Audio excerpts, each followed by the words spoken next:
Hey YouTubers, it's me, Lonnie Clark, Nuts for Art. I'm gonna do this again. I just did a video. It went on for 18 minutes. I think that's too long. So I'm definitely not going past 15 minutes, but I've been circling around my laptop for the last 2 weeks.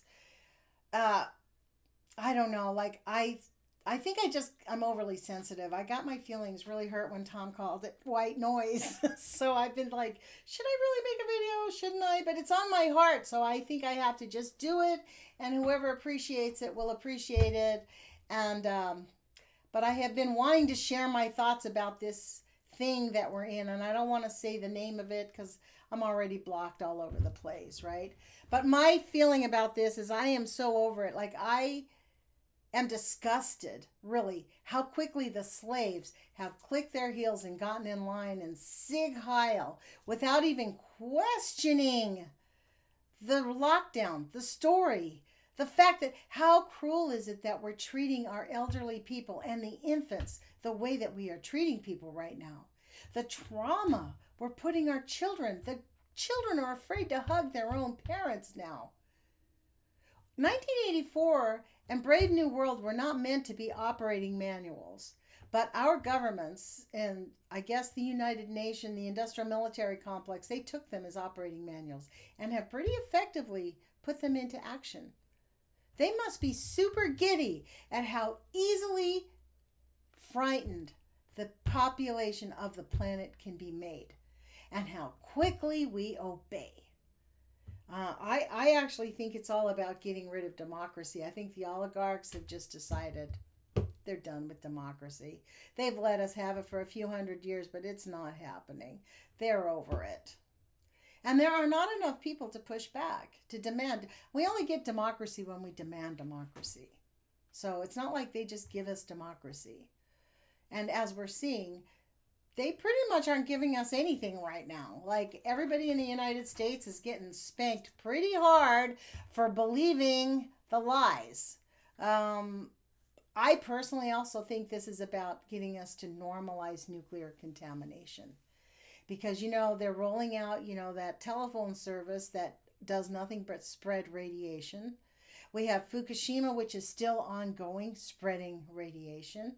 Chernobyl is on fire again, the forest, which is putting radiation in the air. And, of course, the IAEA says, don't worry, there's no extra radiation in the air. So that must tell us that there is a lot of radiation in the air. And think about this. With this lockdown, we all go out with a mask on our face now, protecting us from plutonium and nuclear contamination, which is necessary. If there's high levels of radiation in the air, you need to keep the contaminants out of your lungs or we're all going to be dropping off like flies. So isn't that quite a convenience? They get to make all of us wear masks as a normal standard practice.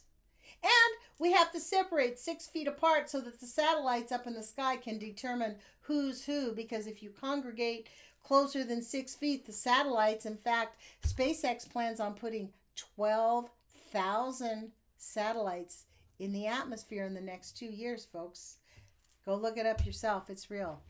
The Space Force is on. And, we are in a very dangerous time on the planet right now, as we all know. But you know what? This lockdown only happens because we agree to do it. So I actually think that this thing that they have going around, one of the things I noticed when it first got declared was that the epicenters were all places that had heavy levels of nuclear contamination, or they rolled out that telephone service, or they had uranium mines.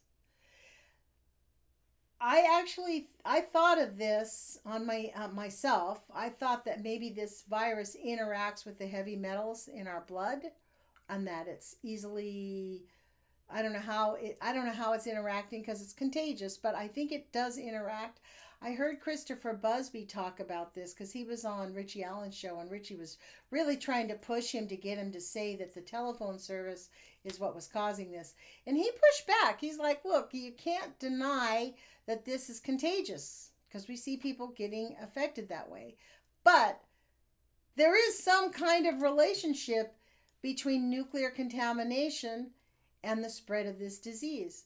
For example, in Italy, where people were dropping off like flies. In Italy, and that little zone is where Italy did its nuclear bomb testing. And those people have been dropping off like flies since 1942.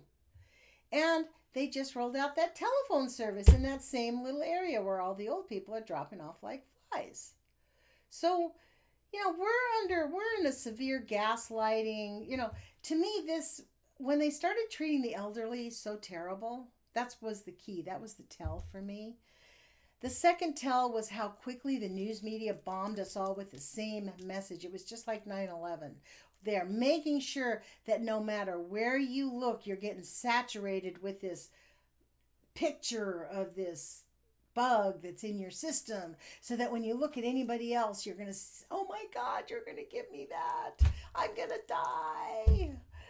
And they just continue to do it, and we just keep like lemmings drinking up that milk of lies. It's kind of sad because I have two kids, 38 and 39, I guess now, 39 and 36. And my 39-year-old pretty much is on board with me, thinks that this is just about authoritarianism. She's not sure about the radiation, but she thinks it's more about authoritarianism. I do too. My other daughter is petrified. She's scared to death. I had to go visit her. She hadn't seen anybody in 52 days. She was crying hysterically. She needed human touch. And I'm like, I'm coming to see you. She's like, but Mom, I'm going to get you sick. I'm going to kill you. I'm like, you're not going to kill me. I'm fine. I take 12,000 milligrams of vitamin C every day. So you're not going to kill me. But when I got to her house, I had gloves and a mask on, but when I got to her house, she had me wipe off her door with an anti thing, and then put on new gloves, take my shoes off, wash my hands, put on new gloves, sit on a sheet. She was afraid to literally touch me. And I had to make her hug me, and I promised that we both wore masks, we both had on gloves. And I sat on the sheet and I just held her and I put my face away from her so that I could give my daughter a hug and hold her for 20 minutes. And she was just so freaked out that after 15, 20 minutes, like I only visited her for like a half an hour, 45 minutes. She couldn't, it was just too much anxiety. She was so petrified. And she thinks I'm completely off my rocker, thinking that this is more about social control.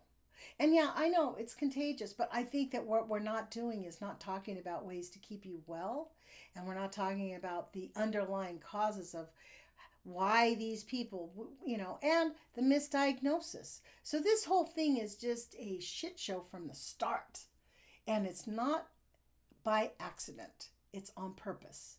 And they put in an incompetent, bloviating, malignant narcissist on purpose. He's there intentionally, folks. It's not an accident. And he's not some good guy being victimized by the deep state. He's an evil person being victimized by the deep state. He's a mean, horrible person. And they are paying him wildly. And, unfortunately, I think he's going to, just like all the other thieves, as soon as they're finished with him, they're going to spit him out. And he's going to, who's to say? We don't have democracy. This is not, hey, what happened? So anyways, I'm going to end here. I see I'm at 9 minutes. I think I got out what I needed to say efficiently. I would urge everyone to wash your hands. That's always good sound advice. Wear your mask. Protect yourself from nuclear contamination. Take your shoes off when you come in your house. Take your 10 to 12,000 milligrams of vitamin C. Break it up 3 times a day. Exercise every day. Eat well. Love yourself. Say good, positive things to yourself. Let's think positive thoughts. And, let's hope for the best and plan for the worst. How about that? Love you guys. Put your courage feet on. Thanks for being my subscribers. Thank you so much. I really appreciate it. So we'll talk to you guys soon. Ciao.